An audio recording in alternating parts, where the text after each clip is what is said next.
ہے ان کے بعد اگلی مقرر شہناز بنت عبدالسلام درجہ رابعہ کو بلا رہی ہوں۔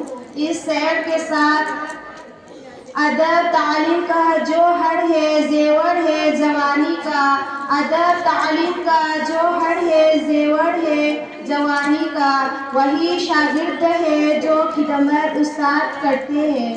بخشبہ تشریف لائیے اور استاد کے ادب موضوع پر خطاب فرمائیں۔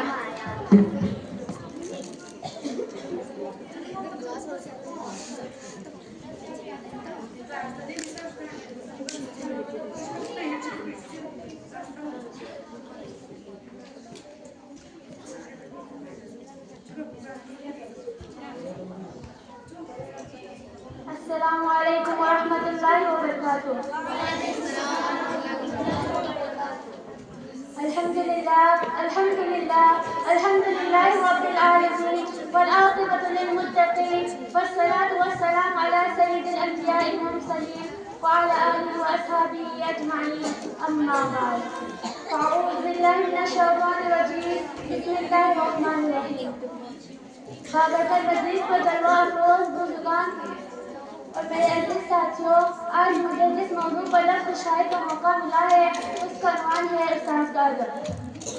میں اپنی تقریر کا آغاز اسی شعر سے کرنا چاہتی ہوں۔ کتنی محبتوں سے پہلا سبق پڑھایا، کتنی محبتوں سے پہلا سبق پڑھایا، میں کچھ نہ جانتی تھی مجھے سب کچھ سکھایا۔ پہنچا دیا فلک تک استاد نے یہاں سے، پہنچا دیا فلک تک استاد نے یہاں سے، میں واقف نہ تھا ذرا بھی اتنی بڑی جہاں سے۔ جناب صدر، استاد انسانیت کا ستون ہے، یہی انسانیت کا معمار ہے، یہی انسانیت کی بنیاد ہے۔ یہ نوجوانوں کو سنوارنے اور ان کے مستقبل کو چیلنج کرنے اور ان کی کردار سازی میں اہم کردار ادا کرتے ہیں۔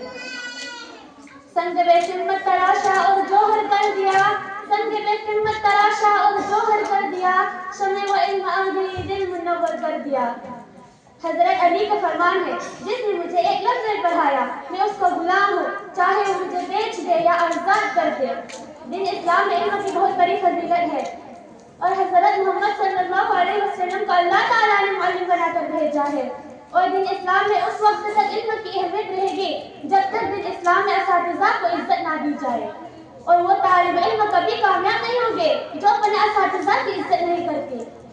استاد کی عزت کو ترازو میں نہ تولو، استاد کی عزت کو ترازو میں نہ تولو، استاد تو ہر دور میں انمول ہوتی ہے، جن کی کردار سے آتی ہے صداقت کی خوشبو، جن کی کردار سے آتی ہے صداقت کی خوشبو، ان کی تدریس سے پتھر بھی پگھل جاتی ہے۔ میرے دوستو، استاد کی عزت کرنا سیکھو، کیونکہ آج تم اسی کی بدولت باعبارت پڑھنے کے قابل ہو۔ میرے باپ مجھے آسمان سے زمین تک لایا اور میرے استاد مجھے زمین سے آسمان تک لائے۔ زندگی کے مشکل راستوں میں آپ نے ہمیں سنبھالا، علم کی شمع جلا کر آپ نے راستہ دکھایا۔ قلم تھی ہاتھ میں لکھنا سکھایا آپ نے، منزل تھی سامنے راستہ دکھایا آپ نے، ہم تو بس پتلے تھے شور دے کر انسان بنایا آپ نے۔ محترم بزرگوں اور دوستوں، اساتذہ کی حیثیت روحانی باپ جیسی ہے۔ دین اسلام کا اساتذہ کی عزت و احترام ماں باپ کے فوراً بعد آیا ہے۔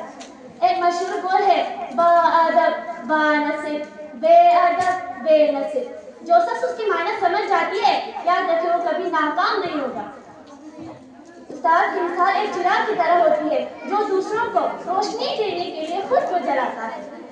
جناب صدر، جس طرح چاند کو دھمک، سورج کو چمک، پھولوں کو مہک کی ضرورت ہوتی ہے، جسم کو روح کی ضرورت ہوتی ہے، اسی طرح معاشرے کو اساتذہ کی ضرورت ہوتی ہے۔ میں اپنے اساتذہ کو خراج تحسین کرنے میں پیش کرتی ہوں۔ مٹی کو سونا بناتا ہے جب ہاتھ استاد لگاتا ہے، مٹی کو سونا بناتا ہے جب ہاتھ استاد لگاتا ہے، پستی سے بلند کی جانب سے استاد کرواتا ہے۔ استاد کے لیے کیا کہوں، یہ تو وہ ہے جو ہمیں منزل تک پہنچانے کا ذریعہ ہوتا ہے، جو ہمیشہ اپنے طالب علموں کی فکر میں رہتا ہے، گرمی ہو یا سردی، طالب علموں کے مستقبل کو سنوارنے کے لیے مدرسہ دورہ چلاتا ہے۔ وہ خود محنت سے ہمیں پڑھاتا ہے، ڈانٹ بھی دیتی ہے اور کبھی سختی سے پیش آتی ہے، لیکن اس کے پیچھے ہمارے مستقبل بہتر بنانے کا جو راہ چھپا ہوتا ہے، اس کا اصل مقصد ہمیں منزل تک پہنچانا ہوتا ہے۔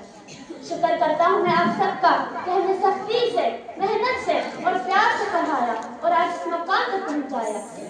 یہ سورج یہ ستاروں کا جہاں کوئی نہیں دے گا، یہ سورج یہ ستاروں کا جہاں کوئی نہیں دے گا، یہ زمین کھوئی تو تم استاذ کوئی نہیں دے گا۔ قلت وقت کی بنا پر میں اپنی تقریر ختم کرتی ہوں۔ آخر دعوانا الحمدللہ رب العالمین۔